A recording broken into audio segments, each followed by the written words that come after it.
is my sincere privilege to introduce our speaker this morning. His name is Karl Kakadelis, and I just want to let you know he is the executive director of Grace Ministries in Virginia. He's been doing that for, Karl, are you willing to tell us how long? It's 33 years, and he has been a lifelong friend of Grace Life's ministry. A lot of the things that you hear Pastor Frank say, everything you hear me say, we got from Karl. And he has been an unsung hero in my life, and that's the truth. He doesn't even know that. But Karl has been just a gift to me personally and to our body at large. And he has been here over the weekend doing our Walking as One conference with his wife, Tracy. They led us yesterday so well. It was so good just to hear the simplicity of the gospel applied to our lives as married couples. And that's just who Karl is. He's going to apply the gospel in the most simple, profound way where you are transformed. So would you welcome up Karl Kakadelis? Thanks, brother. Well, I'm old enough to remember March 26, 1997, and there was a news report that said that Heaven's Gate cult members were found dead. Some of you might remember that. Following an anonymous tip, police enter a mansion in Rancho Santa Fe, an exclusive suburb of San Diego, California, discovered 39 victims of a mass suicide.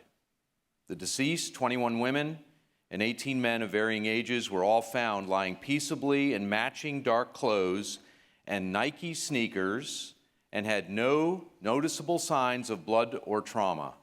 It was later revealed that the men and women were members of the Heaven's Gate religious cult, whose leaders preached that suicide would allow them to leave their bodily containers and enter an alien spacecraft hidden behind the Hale-Bopp comet. Soon after the 1995 discovery of the comet Hale-Bopp, the Heaven's Gate members became convinced that an alien spacecraft was on its way to Earth, hidden from human detection behind the comet. In October 1996, the leader, Applewhite, rented a large home in Rancho Santa Fe, explaining to the owner that his group was made up of a Christian-based angels. The leader then advocated sexual abstinence, and several male cult members followed his example by undergoing castration operations. 1997, as part of the 4,000-year orbit of the sun, the Hale-Bopp comet passed near Earth in one of the most impressive astronomical events of the 20th century, and in late March 1997, as Hale-Bopp reached its closest distance to Earth, the leader and 38 of his followers drank a lethal mixture of phenobarbital and vodka and then lay down to die, hoping to leave their bodily containers, enter the alien spacecraft, and pass through Heaven's Gate into a higher existence. That sounds like unbelievable, right? If it wasn't on the internet, you probably wouldn't have believed it. But there we are with people who are so sincere about their zealousness for God and for purity that they would give up their physical bodies in what obviously is a pretty radical way. So the question is for us, what about people? I mean, our humanity is something that is not easy to accept. I've listed at least 3 places in Scripture where the Bible talks about this idea of us as human beings. What is mankind? What are people that they would matter? The Scripture says in Job 7, "What is man that you magnify him?" he says to God, "and that you are concerned about him." The psalmist in Psalm 144 says, "O Lord, what is man, that you take knowledge of him, or the son of man, that you think of him?" Hebrews 2 goes on to say, "But one has testified somewhere saying, what is man that you remember him, or the son of man that you're concerned about him?" So this idea that mankind is in any way something that God would be interested in really can make sense to us in many ways. I mean, that's an extreme example. The Heaven's Gate cult, obviously, an extreme example. But for many of us, we could call into question, why would God want to have anything to do with mankind. Have you seen mankind lately? Maybe you might even think about yourself. Have you looked at yourself lately? Like, why would God want to have anything really to do with me? And oftentimes we can question what in fact is God up to by his decision and choice to evidence himself, to be in relationship, and to have included people in what is his purposes and an expression of his life. Well, there was a writer from the 2nd century who, St. Irenaeus here, who wrote, "The glory of man is fully alive." This statement actually was part of a book that he had written against heresies. You see, part of one of the heresies that took hold early in the church was Gnosticism. And Gnosticism included this unfortunate conclusion, which was that anything that was physical was evil, and only what was spiritual was divine. So I remember it this way. It seems to me that basically what they're saying is that matter doesn't matter, right? And this conclusion brought them to determine that Jesus could not have come in bodily form, because in no way would the Spirit of God take on an evil container like a physical body. It seems strange that God would choose to both reveal himself as a man and to evidence his glory through humanity. I mean, think about that. I wake up virtually every morning with an acute awareness of my physical limitations. Turning 60 this year, right? All of that's coming to become very clear to me about my physical limitations. And it's not just my body giving me feedback about the fact that I have limitations, that there are frailties in me. I think we also experience those limitations in our emotions. Unfortunately, for some folks, we might begin to conclude that our bodies are something to be put up with, maybe frustrated with, maybe even I could get angry about how my body is reacting, both in terms of how it feels pain, how it seems to lead me into temptation, cravings, and those things that might even cause me to conclude that I might just despise my body, hate my body. I think of young people who grow up with attitudes about their physicality that gets them to conclude that they just hate their bodies. They despise them. And for many of us, as we grow older, we really see our physicality as something that is a hindrance. It's our complaining is not new. Job complained, and it's interesting to me that one author said this about Job's attitude. He said, God never reprimanded Job or punished him for asking tough, painful questions about suffering. Instead, God's displeasure was reserved for Job's so-called comforters, 3 people who try to provide simplistic answers to life's tough questions. The psalmist, Psalm 13, David writes, How long, O Lord, will you forget me forever? How long will you hide your face from me? How long shall I take counsel in my soul, having sorrow in my heart all day? How long will my enemy be exalted over me? Consider and answer me, O Lord my God. Enlighten my eyes, or I will sleep the sleep of death. And even my enemy will say, I have overcome him. And my adversaries will rejoice when I am shaken. I love the psalmist because what David really reveals to us is the freedom that there is in our humanity to live and express and experience the full spectrum of humanity, of our emotions, what it means to be human. He's not hesitant to cry out to God with those things that are painful for him. And he's really, right? He's whining and complaining about what's going on and how God's not doing this right. In other passages, we could go on verse after verse where David just sort of complains about how God is going about things and how it's affecting him.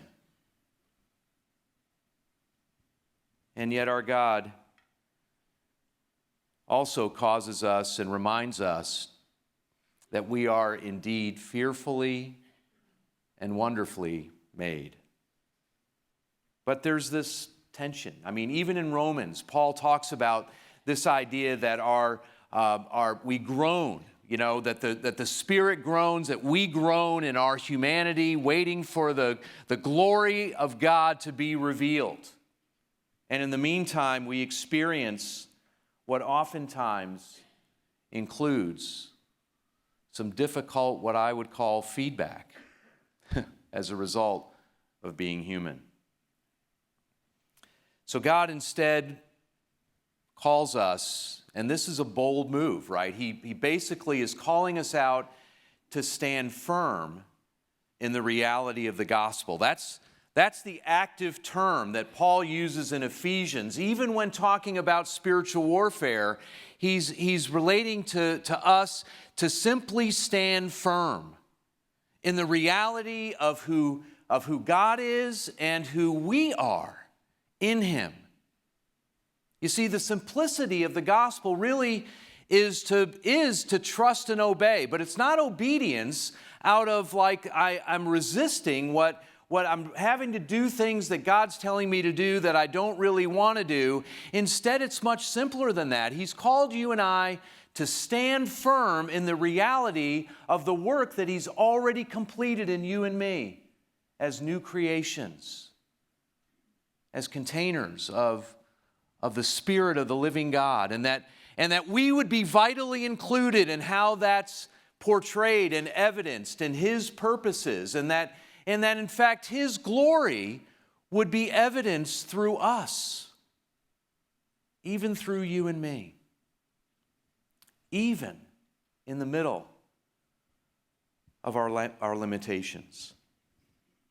You see, trusting doesn't mean inactivity. I mean, this idea of standing firm doesn't just mean I sit there and wait for God to do something. That really standing firm is this bold confidence in the reality of the power of God and the presence of God in a real way, that this is not just something you and I are waiting around for, warehoused on planet Earth, and in the meantime, it's just a meantime.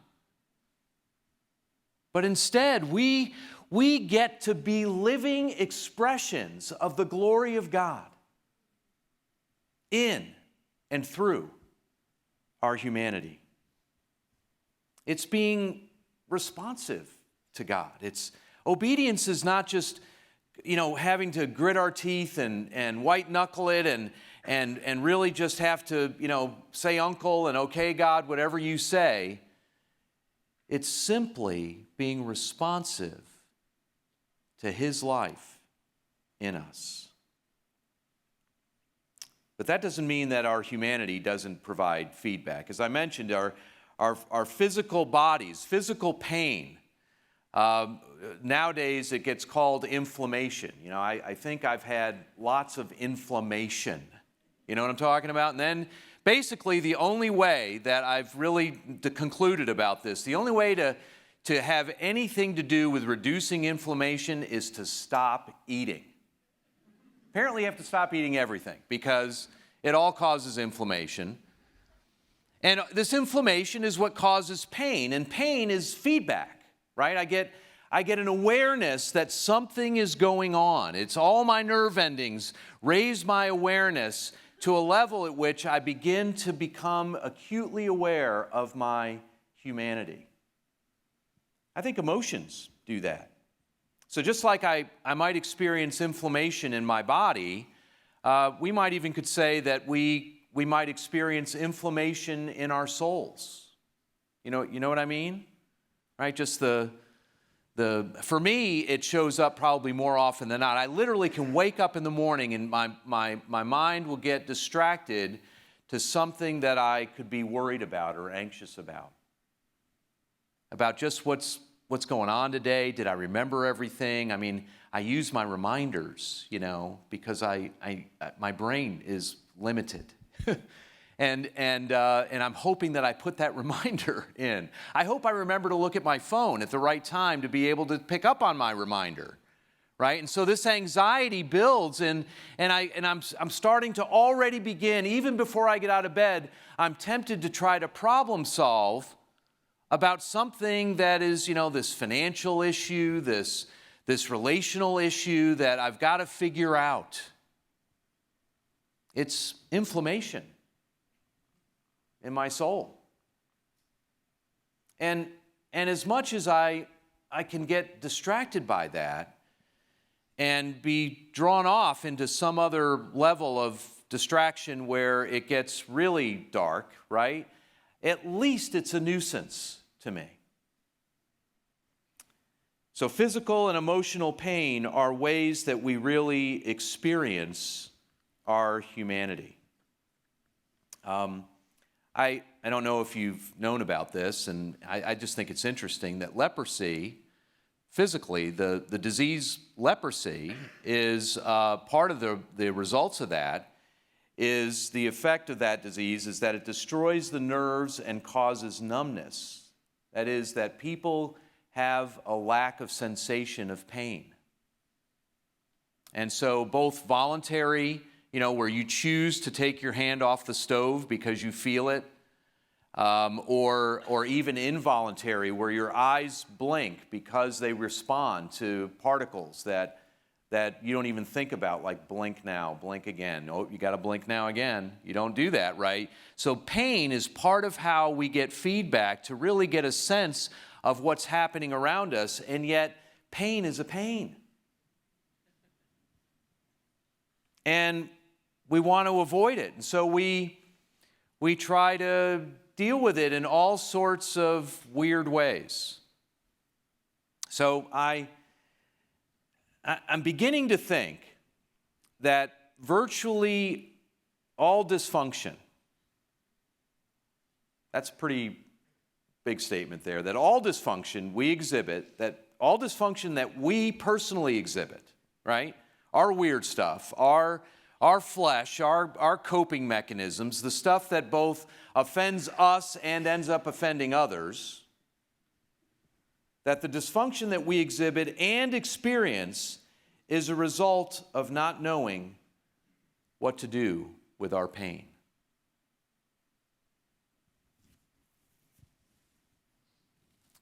I think the Heaven's Gate folks, right, it sounds ridiculous to hear their story. But really, it's not crazy that people would want out. You know what I mean? Like it would just be easier if I were out, like either physically or emotionally. And so I think in a lot of ways, at least in at some level, for many of us, we, without choosing maybe to take our physical lives, without committing suicide, we still don't choose to live. And maybe living is the most difficult part. I mean, I heard the gospel, and I think anybody would be crazy not to accept the finished work of Messiah as full and final payment for your sins. And so, at 11 years old, when I heard that Jesus died for me and that by accepting his finished work on the cross, that when I died, I would go to heaven, that why would I not accept that? I mean, that just seems like a good idea. But what I didn't realize as an 11-year-old is that I had the rest of my life. And accepting Jesus didn't mean that my humanity went away, or that my pain went away, or that difficulties or sufferings would go away. In fact, I mean, this is not good for the marketing of Christianity, but I don't know about you, but my life really circumstantially seemed to have got worse after I became a Christian. I know that's not a good marketing strategy, right? We got to rebrand somehow. But I think simply we ought to not be surprised about the reality of what God has included us in terms of involving our humanity, this limited, frail being, with all of our fickleness, that God would choose to come into union with us in order that He would reveal His glory and life in the most profound way that He could think of. I mean, think about all the ways that God could have done this. I mean, God's creativity is only limited by His creativity. And yet He chose to employ and to include. And I'm careful about the words I use there. I kind of have a thing about God using us. I don't really like that phrase. For some reason, just doesn't sit well with me. That God is going to use me. I don't know. There's connotations to that I struggle with, and I even struggle with the idea of in church how we want to plug people in and find out where we can plug in. That I don't want to be plugged in. I don't want to be used. I want to live. And I believe that's what the gospel offers. Not just so that when we die, we get to go to heaven, but that while right now, we really get to live. And I think all the enemy would attempt to do is to try to sideline you and me, especially as believers, to discourage us, to lead us to conclusions that would cause us to think that it would be better off if I just, kind of lay back, if I just play it safe, if I just be careful. I don't get into trouble if I don't say anything and if I don't do anything and if I avoid or if I just keep a low profile. And yet, have you noticed God is continually bringing you and I to some of what feels like the most uncomfortable places. I mean, there's times that God is. I remember in years and years ago, someone we went to a small church. The woman, there was an older woman behind us that was trying to put together a choir, and for the missions conference, she wanted some people to do singing, and she heard me sing because she was behind me, and she thought I had a good voice. Now that's because we had like 25 people in the church. I guess I had the top 5 voices in the church. I was one of the top 5. And she invited me, hey, would you be willing to sing during the missions Sunday? And I was like, you know what this is like, right? Somebody asks you to do something and you say yes. And you think, why did I say yes to that? And it was weird. It was because at the point, I felt very free to say yes. And now, in retrospect, I'm thinking, what was I thinking? And not only did she want me to sing, it just wasn't clear to me or I didn't hear it, but she wanted me to sing a solo.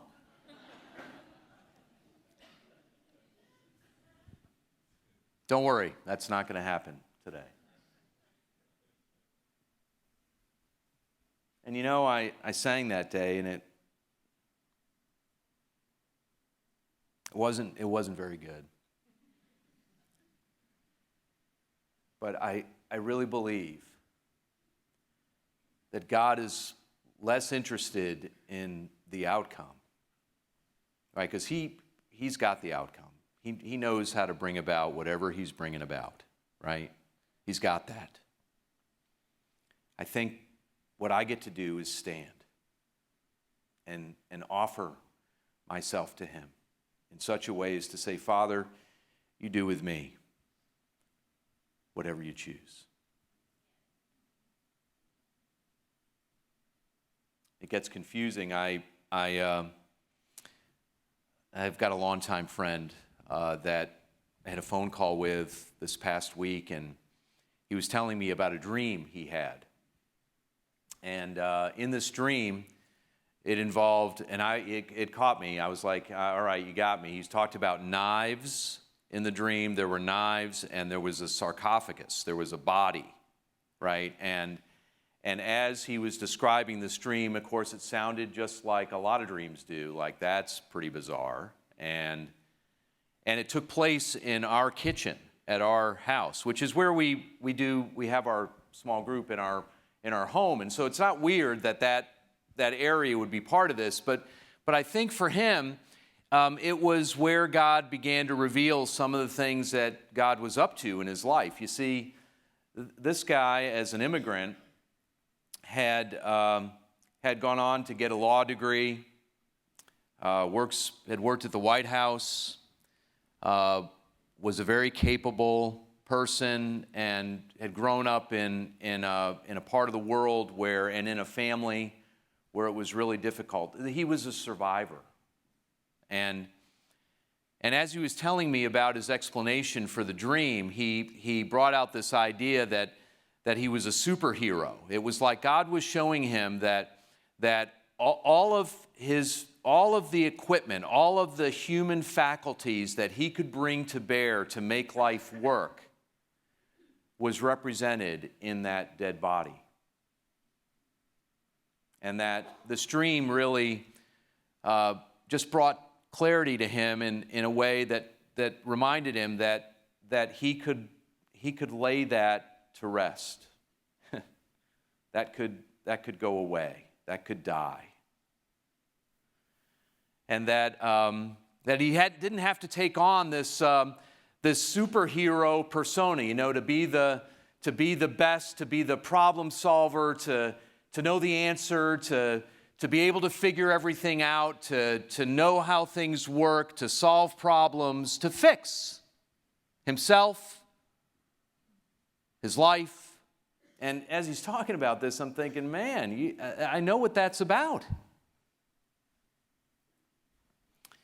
And so I was so excited in thinking about coming here. This is one of the great things that Father has included in Tracy and I's human experience is to get to come here. The sweating is not really what I like very much. But to be able to celebrate an incredible football win, to eat the food here, and to see my friends.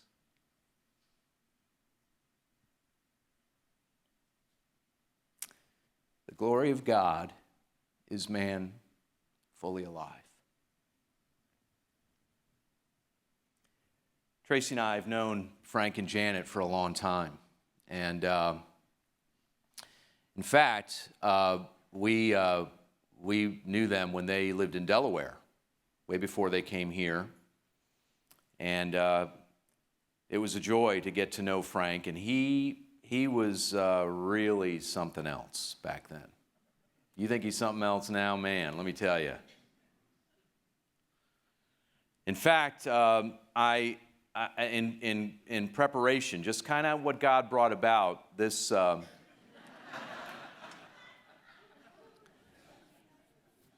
I couldn't help but think that this is the image that came to my mind, Frank's got this, have you noticed? He's got this zeal for God and for people and this passion. And I think for a lot of us, we kind of want to think that maybe if I can, just get behind that curtain for a little while and I can get my act together, maybe I could pop out and ta-da, here I am, I'm ready, here he comes to save the day. And so putting on your uniform, performing incredible feats, right? Being a superhuman, right? Get rid of this, and really, be something. Superhuman.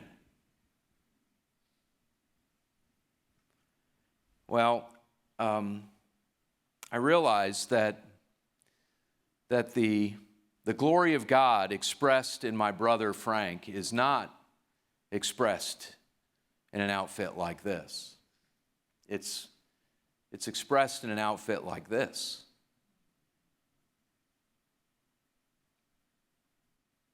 Now, there might be a person or two that you recognize there. Some are going to be difficult.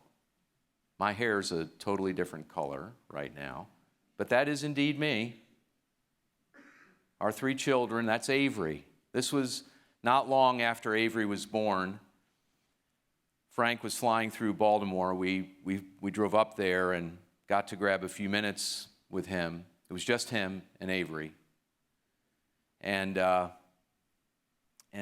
can't help but think, when I think of Frank, I think of the glory of God in a t-shirt. Not even a very nice t-shirt.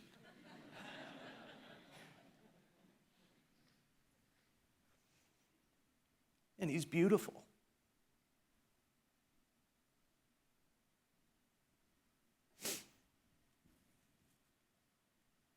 And I think, why would we ever despise our humanity? I love Frank's humanity. I love that Frank lives life out loud in front of me and in front of you. And that God is evidencing himself in the full spectrum of what it means for us to be human. And that we should never despise that or avoid that, but instead embrace it, maybe even receive.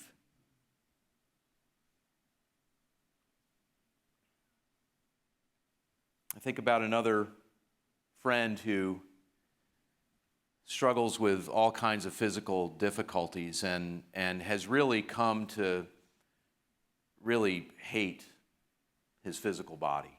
It creates so much pain that there's a lot of medication involved, and the medication causes problems in his relationships, and it's confusing about how to manage that and how to live life at work and with his family while trying to manage this incredible chronic pain. Some of you, unfortunately, know exactly what I'm talking about. And maybe it's not physical pain, but there's all kinds of, we've got stuff, we've got inflammation.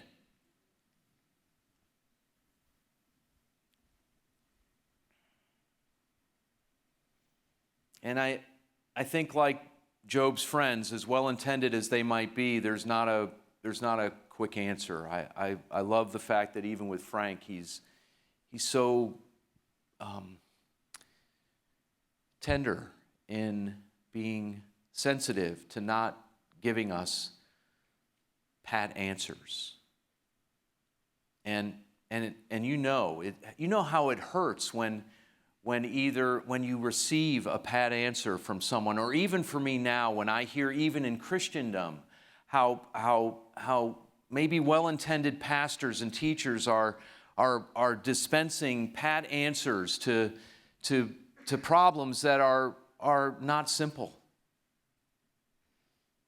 And really problems that refuse to be explained.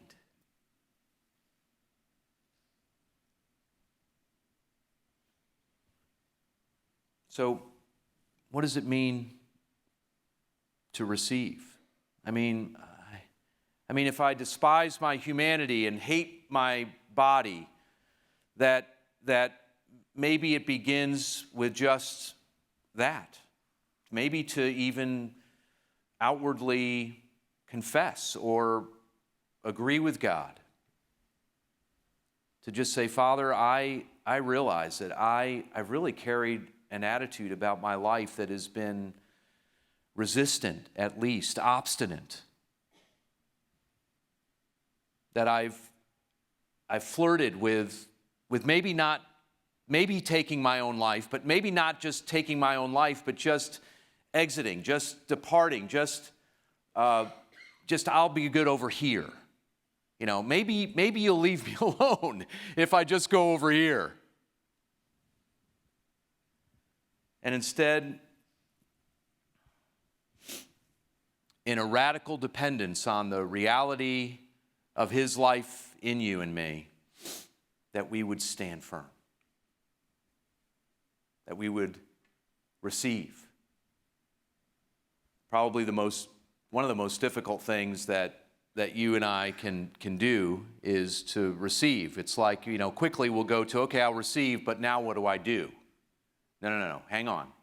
First things first. First, you and I need to begin to recognize how radical the finished work of the cross, not only Jesus' death for us, but our death, burial, and resurrection with him, how radically transformational that is at the very core of who we are, that because that's true, we can stand firm and receive. And every morning when I wake up and I'll get a fleeting thought, or I'll have an ache or a pain, it's an opportunity for that feedback to be a reminder to me of really two things. One is my frailty and how it should not and does not need to be despised.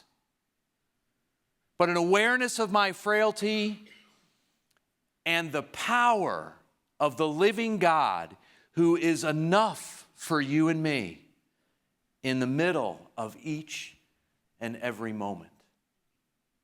That we're not just waiting around so that when we die we can go be with Jesus, but in fact that we could live and move and have our being and really live life right here, right now, to the glory of God, that you and I, fully alive, would evidence God's glory. As I was preparing, kind of last minute, Father brought this verse to my mind in John 15:16, where Jesus says, you did not choose me,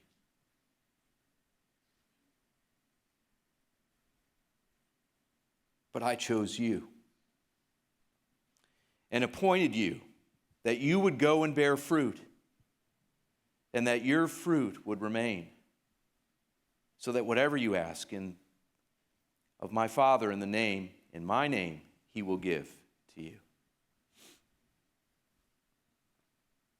Let's pray. Father, thank you for your incredible work, for your loving kindness that goes beyond what any words or verses in the Bible or musical notes or piece of artwork or parable could fully explain. That your loving kindness is overwhelming. It's scandalous. It's incredible. But that not only that you would think to include us. And so, Father, I just thank you for all the limitations. I confess that I've in many ways despised those limitations. Instead, Father, I recognize that those things are not to be despised, but are really to be embraced, that I could fully embrace the life you've given me, even in my physical limitations, in order that your life, your glory, might be revealed. Thank you that it's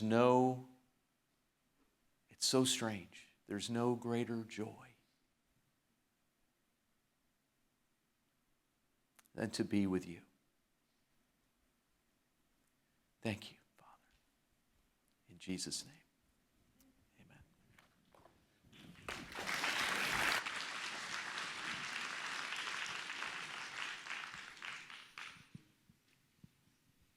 Thank you, Carl. What a reminder that our humanity is not to be despised, it's to be embraced. And in fact, when we embrace it, rather than being despised, it reminds us to depend upon the one who accepts us fully. Thank you for this message. Every time I hear another voice with the same heart teaching what we seek to teach every Sunday, I am amazed at who our God is and how he uses, how he calls us to what he calls us to. And I'm so thankful for you, Carl.